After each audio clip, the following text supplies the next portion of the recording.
Bismillah, alhamdulillah, alhamdulillah, wassalatu wassalam ala rasulillah, asyhadu an la ilaha illallah, wa asyhadu anna muhammadar rasulullah. Assalamualaikum warahmatullahi wabarakatuh.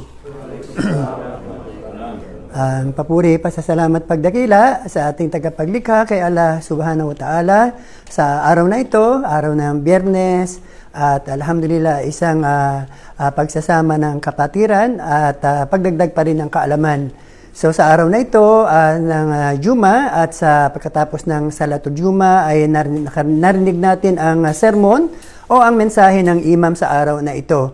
At maliban sa mga naunang nagsalita, so i-recap na lang natin kung ano ang pinaka-mensahe ng khutbah o ng imam sa araw na ito ng Biyernes. Okay, at ito ay tumutukoy sa kaligtasan ng tao sa pananampalatayang Islam. So, alhamdulillah, ang Islam ay nasa paligid na dahil wala na sigurong tao ngayon ang maaaring magsabi na hindi niya narinig ang Islam. Dahil ang katagang Islam ay nasa pandinig ng bawat isa dahil ito ay kinasanayan na ng mga tao, binigyan ng ibang halimbawa at ng kahulugan.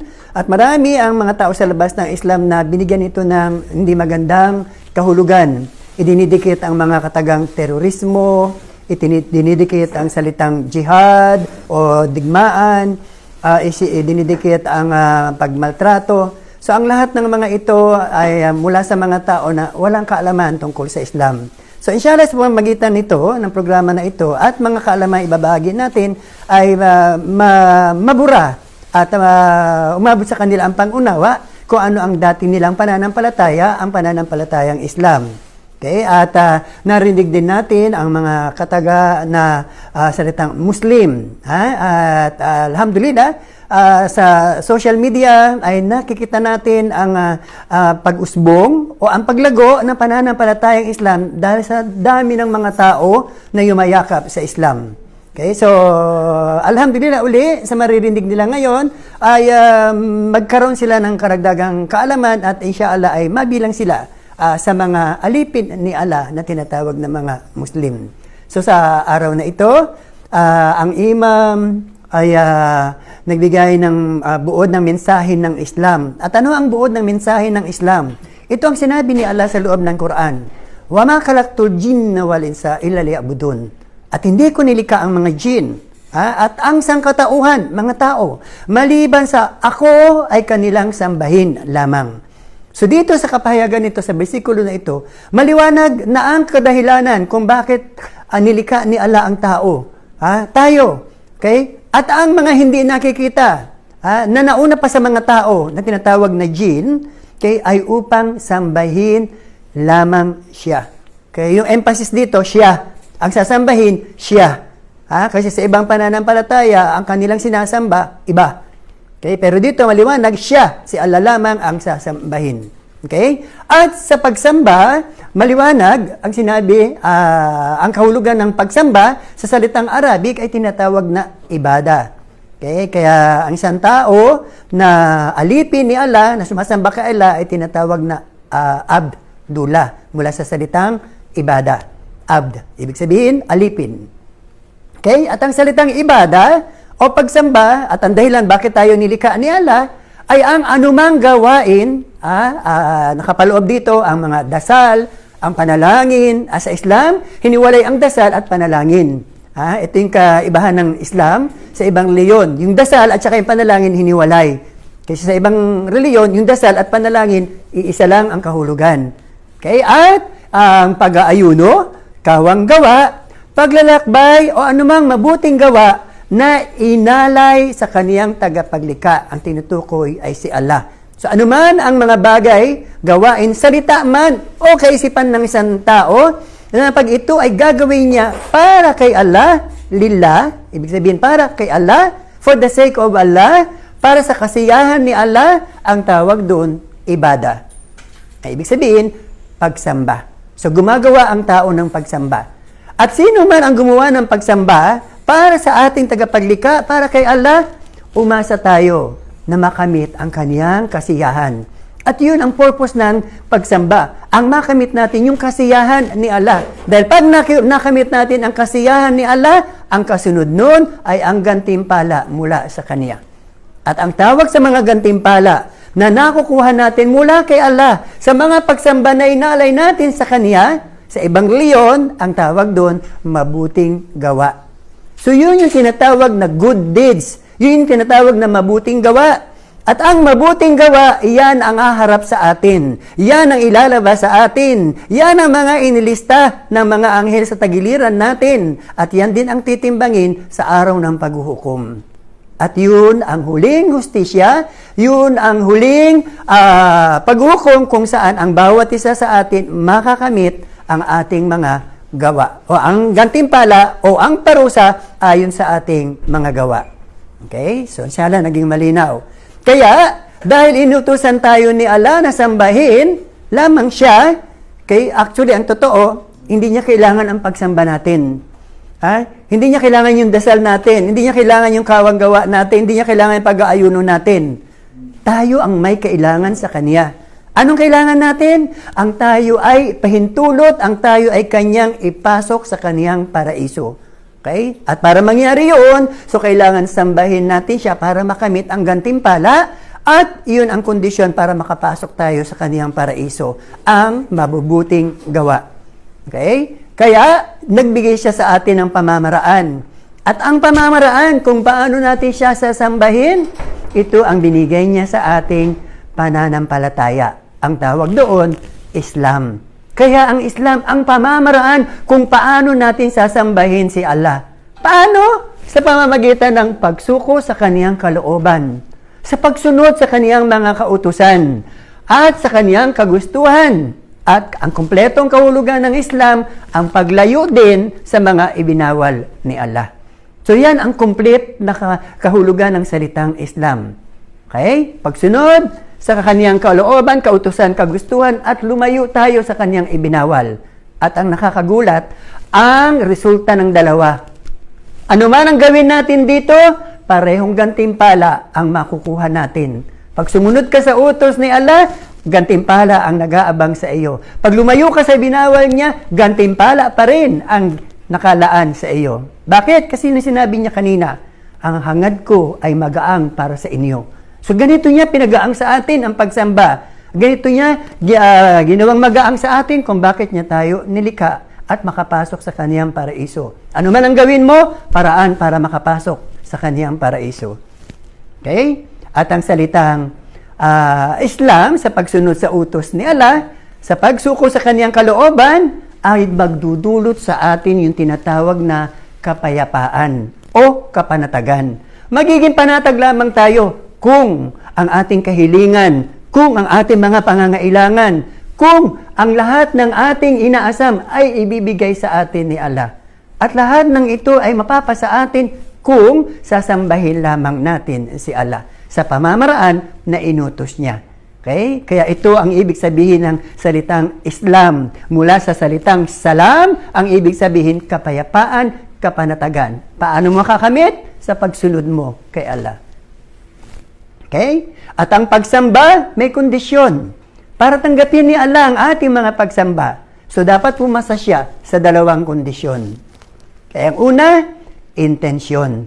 Yung hangarin mo. Narinig natin kanina na ang bawat isa sa atin ay huhusgahan ni Allah ayon sa ating intensyon.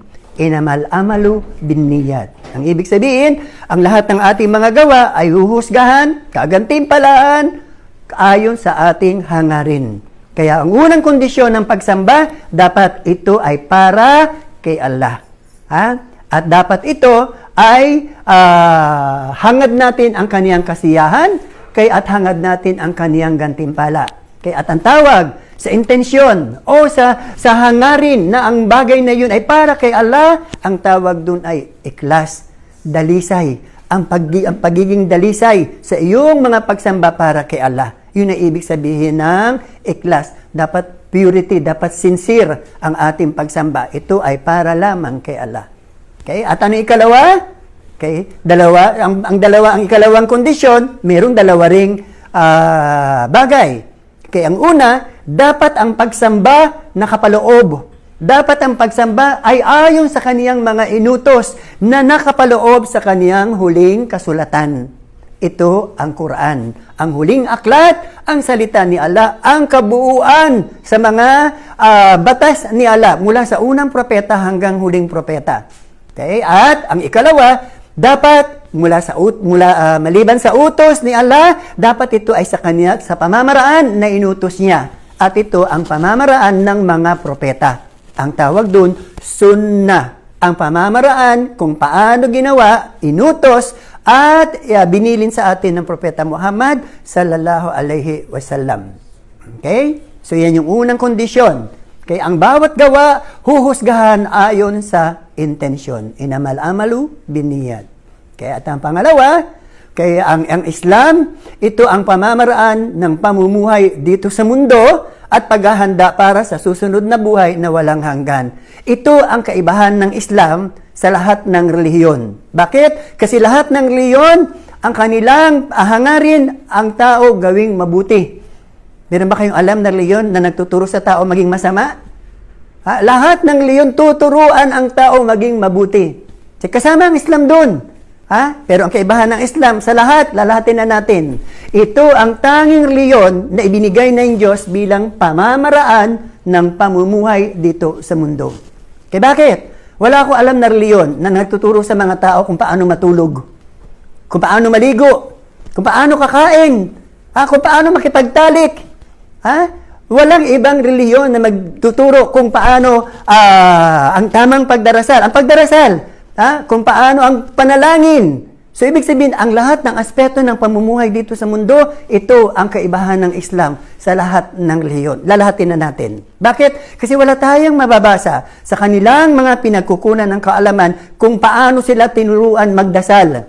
Kung paano sila dapat ay kakain, iinom. Maging ang pagpasok sa pintuan, maging ang pagbihis, maging ang pagligo. So ito ang pamamaraan ng tao habang nandito siya sa mundo kung paano siya dapat ay mabuhay. At ito ang Islam, ang kumpletong pamumuhay ng tao sa mundo. At hindi pa yun, kinumpleto sa atin kung paano hangarin, kung paano makamit ang susunod na buhay. Ang tinutukoy ang paraiso, ang buhay na walang hanggan. Okay? At ito ang mensahe ng imam kanina. Ito yung babala ng imam. Kasi ang Islam, hindi lang ito nagpapaalala lang. Ito ay nagbibigay rin ng babala. Okay? At ang imam, binasa niya ang salita ni Allah sa loob ng Quran na sinabi ni Allah, "O kayong mga nagsisimpalataya." Okay? Pangambahan ninyo si Allah. Katakutan ninyo si Allah. Paano? Sa pamamagitan ng pagsunod sa kanyang mga pinag-utos at pag-iwas sa kanyang mga ipinagbabawal. Kung paano siya nararapat na pangambahan. Sundin ninyo siya, magbigay ng pasasalamat sa Kanya at lagi siyang alalahanin. At huwag hayaan kayo ay pumanaw maliban kayo ay nasa katayuan ng Islam bilang isang Muslim na mayroong ganap na pagsunod o pagtalima kay Allah. So dito, nagpapaalala sa atin ang imam ayon sa sinabi ni Allah na huwag tayong mamatay, na wala tayo sa estado ng Islam o tayo ay hindi Muslim. Ang ikalawa, sa loob ng Quran, sinabi ni Allah, "O kayong mga nagsisimpalataya, iligtas ninyo ang inyong sarili at ang inyong mga kaanak, ang inyong pamilya, sa apoy ng impyerno na ang panggatong ay mga tao at bato. Narito ay nakatalaga ang mga anghel na malupit at mahigpit na hindi sumusuway sa pagsunod sa anumang ipinag-utos sa kanila na tinanggap nila mula kay Allah. Bagkus ay gumawa ng ayon sa anumang sa kanila ay ipinag-utos." So dito maliwanag. Sa kapahayagan na ito ni Allah, maliwanag. Si Allah ang nagmamay-ari ng impyerno. At ang kaniyang mga anghel, ang kaniyang mga tagasunod na magpaparusa sa mga tao. Okay? So, kabaliktaran ito sa ibang pananampalataya na ang impyerno ay ibinigay na kaharian ng demonyo. At ang magpaparusa ay ang mga demonyo ang nagpaparusa sa mga tao. Si dito maliwanag na ito ay salita ng Diyos sapagkat siya ang nag-aangkin ng paraiso at ng impyerno. Okay? At ang kanyang babala Huwag nating hayaan na tayo at ang ating pamilya, huwag natin silang pabayaan. Iligtas natin ang ating sarili at ang ating pamilya sa apoy ng impyerno. Okay. Paano? Iparating natin sa kanila ang mensahe. Parating natin sa kanila ang babala ni Allah. Okay. Kaya sinabi ng Propeta Muhammad sallallahu alaihi wasallam, 2 bagay ay aking iiwan sa inyo. Okay? At kung ito'y inyong pangahawakan, ay hindi kayo maliligaw. So dito maliwanag din, ang Propeta Muhammad sallallahu alaihi wasallam ay nagpatotoo na ang mga tao na tinawag na mga naliligaw ay sila na wala sa 2 bagay na ito. Sila na hindi sumusunod sa 2 bagay na ito. Ang una ay ang Quran at ang pangalawa ay ang Sunnah o ang pamamaraan ng huling propeta. Okay? Ito ang pangunahing pinagmumulan ng kaalaman sa Islam. Saan kumukuha ang mga Muslim ng kaalaman? Ito ang 2 pangunahing kaalaman. Mula lamang sa salita ni Allah, ang huling aklat, ang banal na Quran, at ang Sunnah, ang pamamaraan, ang mga sinabi, ang paalaala, ang babala, ang sinang-ayunan ng Propeta Muhammad sallallahu alaihi wasallam. No more, no less. Okay? Kaya bilang isang Muslim, wala sino man ang binigyan ng karapatan na sila ay paliwanag, na sila ay magsalita ng anumang bagay sa 2 bagay sa pananampalatayang Islam, maliban na lamang na ang kanilang sasabihin ay mula sa 2 bagay na ito. Ang Quran, ang huling kasulatan, at ang Sunnah ng Propeta Muhammad sallallahu alaihi wasallam. Okay? So, ano ang Quran? So, ang Quran ang huli sa mga kasulatan na kung saan ito ay ang mga salita ni Allah na pinahayag niya sa huling propeta Muhammad sallallahu alaihi wasallam sa pamamagitan ni Angel Gabriel, ang anghel ng kapahayagan sa loob ng 23 years. Okay? So, para sa mga bagong Muslim at sa mga hindi pa Muslim, so ang Quran ay hindi bumaba sa langit ng isang libro sa isang bagsakan. Ito ay nabuo sa loob ng 23 years na revelasyon sa pagitan ni Angel Jibril at saka ng Propeta Muhammad sallallahu alaihi wasallam. So, ibig sabihin, ang Quran ay ang salita ni Allah sa pagitan ni Allah at ng Propeta Muhammad sallallahu alaihi wasallam sa pamamagitan ni Angel Jibril. Ito yung naipon, ito yung mga salita na ibinigay, pinahayag ni Allah kay Propeta Muhammad sa loob ng 23 years. Okay? So, hindi ito katulad ng mga naunang libro na bumagsak sa kanila o binigay sa kanila in book form. Ibig sabihin sa anyong libro. Okay? Pero, dahil sa kapabayaan ng mga tao, ito ay kanilang winala, ito ay kanilang nasira, at ito ay pinangahasan. Ibig sabihin, pinakailaman ang mga salita sa kanilang mga kasulatan. Okay? Ang Quran, ang kabuuan ng mga naunang kautusan.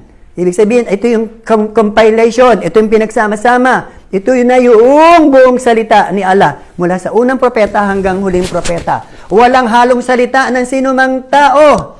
Kasi ang Quran, pag binabasa mo, may nagkukwento sa mga nangyari, sa mga talambuhay, sa mga kasaysayan. At ang nagkukwento, yung gumawa ng kasaysayan, si Allah. Okay? At ito ay nananatili hanggang sa ngayon sa kanyang original na anyo, na kung mayroong pagsasalungatan at mayroong pagdududa, ay maaring balikan. Ang tanging libro na hanggang ngayon ay nasa original na anyo at nasa original na teksto sa lengguaheng Arabic. Okay? At si Allah sa loob ng Quran ang nagpatunay din kung bakit Arabic ang Quran. Katotohanan, aming ipinahayag ang Quran sa Arabe. Ibig sabihin sa lengguaheng Arabic, upang ito'y inyong maunawaan at makapagkamit ng karunungan. Okay, bakit? Kasi ang mga lengguahe ng mga unang propeta sa Hebreo at sa lengguahe ni Yesu Kristo sa Aramaic, okay, ito ay nagkaroon ng mga pagbabago. So yung Hebrew naging Aramaic upang maging magaang para sa mga tao sa panahon ni Yesu Kristo. So, ang Aramaic ay napalitan ng Arabic upang maging magaang at mas maunawaan ng mga tao. Kaya ngayon, dito sa gitnang silangan, ang lugar ng mga propeta, ang salitang Arabic ngayon ang kanilang ginagamit. na kung saan ito ay pinsan, Semitic language ng Hebrew at saka Aramaic. Ibig sabihin ng Semitic, magpipinsang lengguwahe, ang kanilang mga salita ay pareho lang ang kahulugan. Saan sila nagbago? Sa pagbigkas lamang. Okay? Kaya ang mga kataga ng Hebrew at Aramaic at Arabic ay iisang kahulugan. Okay? Para bang sa Pilipino sa Tagalog, 'di ba? Kahit tayo ay Tagalog, pero mayroong mga Pilipino na kung saan ang pagbigkas nila ng Tagalog ay iba, 'di ba? Kunyari sa taga Iloilo, 'di ba? Sasabihin niya, paano mo nalaman na Ilonggo ako? Tagalog yung sinabi niya. Tama? Pag sinabi mo, taga Cebu, sinong taga Cebu dito? Ayan, sasabihin mo sa akin. Sabihin ko sa'yo, Bisaya ka? O, ano sasagot mo sa akin? Wala ka evidence. Nakaya? Yung logic na kung saan pareho ang lengguwahe, saan lang nagkaiba? Kung paano sinabi. Yan ang kaibahan ng Hebrew, ng Aramaic at saka ng Arabic. Okay? Next. Okay? At ang pangalawa ay ang sunnah, o ang ibig sabihin ang pamamaraan ng mga propeta. Okay? At ang ibig sabihin ng sunnah, ito yung pangkalahatan na tumutukoy sa mga aral at pamamaraan ng pamumuhay ni Propeta Muhammad sallallahu alaihi wasallam. Ito rin ay nangangahulugan na kung ano ang tunay na ipinarating sa atin mula kay Propeta Muhammad maliban sa Quran. Kasi ibig sabihin, mayroong mga kapahayagan sa loob ng Quran na hindi na dumaan kay Angel Jibril. Ito ay direkta na ipinahayag kay Propeta Muhammad sallallahu alaihi wasallam. At ito din ay nakapaloob ang mga pahayag, gawain, kilos, pahiwatig o pagsang-ayon, pisikal na paglalarawan, asal o ugali ng Propeta Muhammad sallallahu alaihi wasallam at pakikitungo sa kanyang mga kasamahan. Okay? At ang sunnah ay nailimbag. Ang sunnah, yung mga sinabi, ang mga katuruan ay nailimbag in book form na tinatawag na hadith. Yun ang ibig sabihin ng hadith. Yan. Okay, ito yung book form ng sunnah. Ito yung naisulat na mga sunnah. Okay, at sabi ng Propeta Muhammad sallallahu alaihi wasallam, bunyal Islam ala khams. Ang Islam mayroong 5 haligi. At ang haligi nito, ang una, ang shahadatain. Okay? At ang shahadatain, ito yung pagsaksi na walang Diyos na dapat sambahin maliban kay Allah at ang pagsaksi na si Muhammad ang huling propeta ni Allah. At narinig natin kanina sa mga naunang salita at sa khutbah ng imam, ang sino man na inabutan ng kamatayan, ang kanyang huling sinabi, La ilaha illallah. Dhakalal jannah. Papasok siya sa paraiso. Okay? Kaya ang sino man na yumayakap sa Islam, ito ang unay niyang ginagampanan. Ang siya ay sumaksi. Ang siya ay magdeklara na walang Diyos, na siya ay sasambahin maliban kay Allah at paniwalaan niya ang lahat ng mga propeta sa paniniwala na si Muhammad ang huli sa kanila. Anong sabi? Yun ay susi sa paraiso. La ilaha illallah, walang Diyos maliban kay Allah, ay susi sa paraiso. Ang pangalawa, ang pagtaguyod, ang paggampa ng 5 beses na dasal isang araw. Ang tawag ay sala. Sabi ng huling propeta, ang sala ay susi sa paraiso. Ito ay kapatawaran sa kasalanan. Okay? At ang pangatlo, ang pag-aayuno sa buwan ng Ramadan. Ang bawat araw na nag-aayuno sa buwan ng Ramadan ay kapatawaran sa kasalanan. Binubura ni Allah ang lahat ng kasalanan ng sino man nag-aayuno sa bawat araw ng Ramadan. Ang panalangin na isang nag-aayuno ay katanggap-tanggap kay Allah sa bawat araw ng pag-aayuno sa buwan ng Ramadan. Okay? At ang ikaapat, ang pagbibigay ng kaunang kawang gawa, kung mayroong kakayanan, ito din ay paglilinis ng kasalanan. At ito ay kabayaran din sa mga pagkukulang sa ating mga pagsamba. At ang panglima, ito ang paglalakbay, pagbiyahe sa banal na lugar, ang Makkah, at isinagawa ng mga propeta at ito ang pinakabanal na lugar dito sa buong mundo. At ang Hajj, sabi ng Propeta Muhammad sallallahu alaihi wasallam, ang sino man magsagawa ng Hajj na ito ginawa niya ayon sa pamamaraan ng Propeta Muhammad sallallahu alaihi wasallam, ang kanyang gantimpala paraiso. So kung narinig natin uli ang 5 haligi ng Islam, ano ang gantimpala? paraiso. At yan ang mensahe ng imam sa araw na ito.